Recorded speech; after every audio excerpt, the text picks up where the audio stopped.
Mackenzie, you have your own thing going on right now. Oh yeah. You've done quite a bit of work in the last probably months. Can you tell us a little bit about it? I wrote and directed a film for the Crazy Eights called Under the Bridge of Fear, and I wrote it.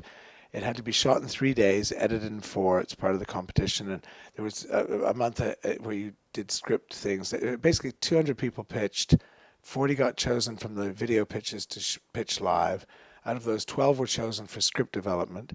A script development workshop happened in one day. You had, I think, a week and a half, 2 weeks to finish the script from notes. And then six were chosen to be made. And mine was one of them that was chosen. So I was one of the winners. And so then they give you, it used to be they gave you 800 feet of film and $800 in 8 days to make the film, hence Crazy Eights. Now they give you $1,000. You still have only 8 days to make the film, but you do it digitally, so you don't. There's no limit on the film. So I'd written a film noir film that was set in 1949 in Vancouver. So I had to put together a period film in less than 2 weeks to get it prepped, and it's got about 10 major, like 10 speaking roles with actors. It's got the scenes with 50 extras and 10 dancers, and it's a wild thing. We've got 7 locations.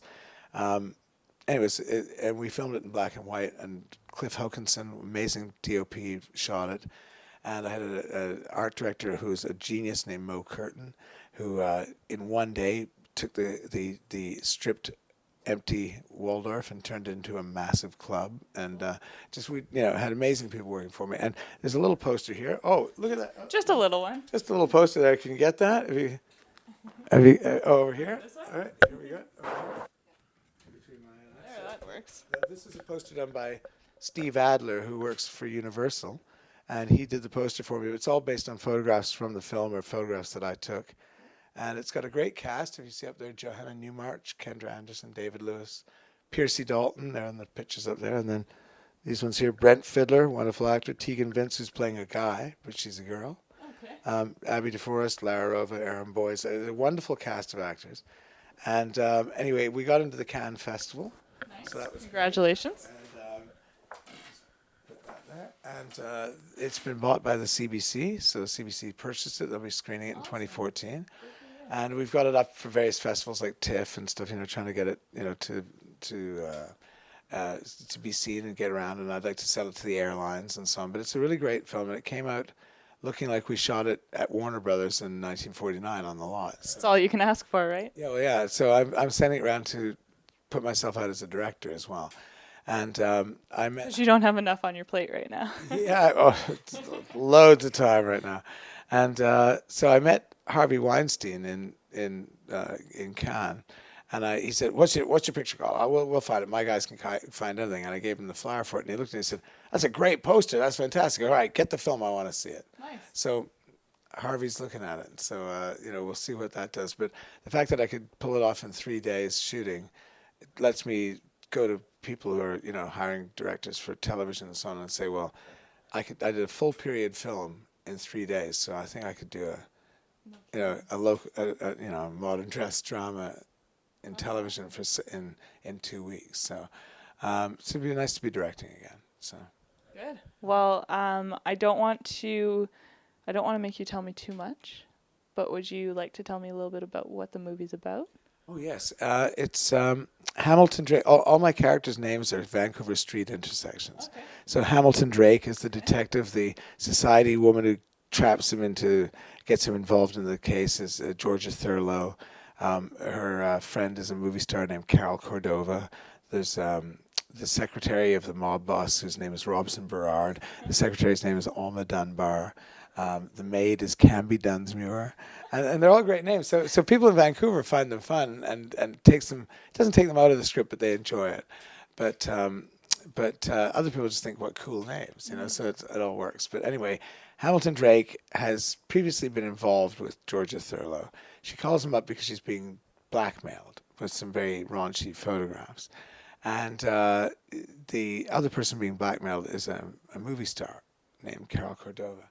So they ask him to find out who's blackmailing him and get the photographs. So he's sent on this journey, and he goes through the journey, and he's led, and everywhere he goes, he starts to realize that something's not right, and he has a sort of an awakening that Georgia might not be telling him everything, because he invites her down to the club where he's tracked down the photographs, and she says she's never been there, but she gave him a box of matches that have the club's thing on them. So there's a little twist there, because he lights the match and all of a sudden it goes into color. Cool. And every time that a deception happens, more color appears to him, but only in her face or her eyes or things to do with her. And eventually there's a big showdown, and he's basically being framed. And and there's this whole other subworld that they exist in, the club that they go to, where all this takes place, is called the Bridge Club. And women used to have bridge clubs that they would go to, and it was, the husbands were at work, and they'd have bridge clubs and play bridge. But this bridge club is a very different kind of club, and it's a wild, sapphic, crazy place where women can let loose and be bad, and in the very uptight, moral Vancouver of 1949.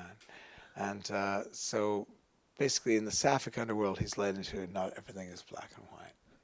Nice. I like the sounds of that. Yeah, so I mean, that's a little. I could have condensed it better, I suppose. But That's all right. but The more the better. and it's all snappy dialogue, and it's set in 1949, and we got a million people helped us make the film. We got a wonderful house. We got a billiard hall that has the old fixtures from the 40s. The Waldorf, Marco, who owns the Waldorf, gave us the entire run of the place for 3 days for nothing. We helped him clean it up and so on, but just amazing people there. And so we got lots of great freebies, and Joe Fortes lent us their old yellow cab, so we had the cab and stuff. So it was really good. So do you know yet where your average person will get to see this? Under the Bridge of Fear.